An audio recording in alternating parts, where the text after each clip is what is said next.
আমার গোপন অঙ্গ কেটে ওর সাথে করে নিয়ে গেছে। চাচারা, দাদারা, ভাইরা, আপনারা একটু সাবধানে থাকেন, নয়তো যে কোনো সময় জুনিয়র সাকিবের মতো আপনাদের লাউরা নাই হয়ে যেতে পারে। দুই সাইডে প্রেম টেম করেন না, একটা আছেন একটা নিয়ে আপনারা সুখে থাকেন। এর নাম নাকি শাকিল নিয়ে যেন আখিল, এর নামটা আমি শিওর জানি না, কিন্তু এর টাইটেলের সাথে জুনিয়র সাকিব নামটা লাগাইছে কেন এইটা আমার মাথায় খেলে না। সাকিব খানের প্রতিভা কি আদৌ এর ভিতরে আছে? আচ্ছা যাই হোক, এর নাম নিয়ে এখন বিশ্লেষণ নাই করি, কিন্তু এর যে লেওরা গেছে এটা নিয়ে একটু বিশ্লেষণ করি।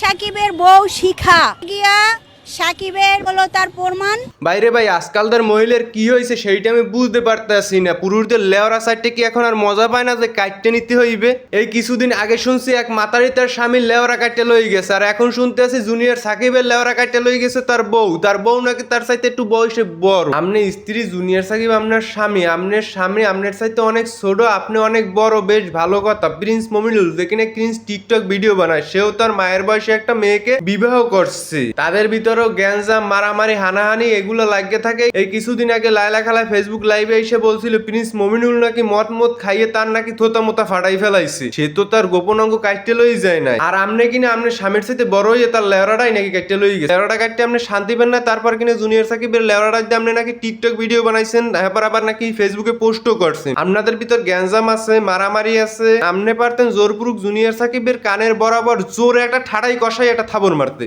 আপনি কেন লেওয়াটা কাটতে লই গেলেন? ভাই আমার মাথায় একটা প্রশ্ন ঘুরপাক খাইতেছে যে একটা মাতারে একটা পুরুষের তরতাজা অঙ্ক কিভাবে কাটতে লই যাইতে পারে? এইটা কি মাতারি না জল্লা? মানলাম ভাইজান স্বামী এবং স্ত্রীর ভিতরে একটু মনোমালিন্য থাকবে, এইটা স্বাভাবিক, কিন্তু সেই জন্য একটা পুরুষ অঙ্গ কাটতে লই যাওয়া ভাই এটা তো মোহের কথা না। কেমনে এইসব মাথায় ধ্যান ধারণা আনতে পারে একটা মেয়ে? যেই মেয়ে একটা পুরুষের পুরুষ অঙ্গ কাটতে ফেলাইতে পারে সেই মেয়ে কোনো স্বাভাবিক মেয়ে না। সেই মেয়ে হয়তো গাঁজাখোর, ডেন্ডিখোর, নয়তো মদখোর। নাইলে ভাইজান একটা পুরুষের পুরুষ অঙ্গ কাটা মোহের কথা না। যখন আমি সোশ্যাল মিডিয়ায় দেখছি জুনিয়র সাকিবের স্ত্রী জুনিয়র সাকিবের পুরুষ অঙ্গ কাইটে লই গেছে, তখন আমার কলিজে পানি ছিল না। কিন্তু এরা মাথা কেমনে ধ্যান ধারণা আনে একটা পুরুষের পুরুষ অঙ্গ কাইটে ফেলাবার, আবার পুরুষ অঙ্গ কাইটে তারা নাকি টিকটক ভিডিও বানায়, ফটো তুলে ফেসবুকে আপলোড দেয়।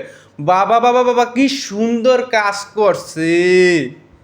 এদের তো নোবেল পুরস্কার সূর্য তাদের জায়গা বাছাই দেওয়া দরকার ছিল। আচ্ছা আমি মাইনে নিলাম জুনিয়র সাকিবের অনেক দোষ। জুনিয়র সাকিব মদ খায়, গাঁজা খায়, ফেন্সি ডিল খায়, যত প্রকার মাদক পণ্য আছে সবকিছু সে সেবন করে এবং বিক্রি করে। এই জন্য জুনিয়র সাকিবের স্ত্রীর সাথে প্রতিদিন গ্যাঞ্জাম, মারামারি, হানাহানি সবকিছু লাগিয়ে থাকে। কিন্তু ভাইজান দেশে আইন আছে, দেশে কোর্ট আছে, দেশে পুলিশ আছে, প্রশাসন আছে। এদের কাছে না যাইয়া আপনি আপনার আইন নিজের হাতে তুলে নিয়েছেন এবং তার লাইফটা একেবারে শেষ করে দিলেন। এখন আমার ভাবতে অবাক লাগতেছে আমাদের বাংলাদেশে কিছু কিছু জুনিয়র সাকিবের স্ত্রীর মতো মেয়েরাও নেশা করে।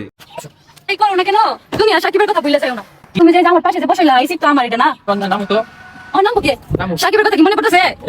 জুনিয়র সাকিবের কথা মনে পড়লে লাভ তুমি বসবো না। বর্তমানে বাংলাদেশের কাপল ব্লগারদের ভিডিও দেখে আমরা গেছি অতৃষ্ট হইয়া। আস্থা ভাইজান আমার একটু বলেন তো, এরা সুস্থ মস্তিষ্কের মানুষ না দোসা বোকা?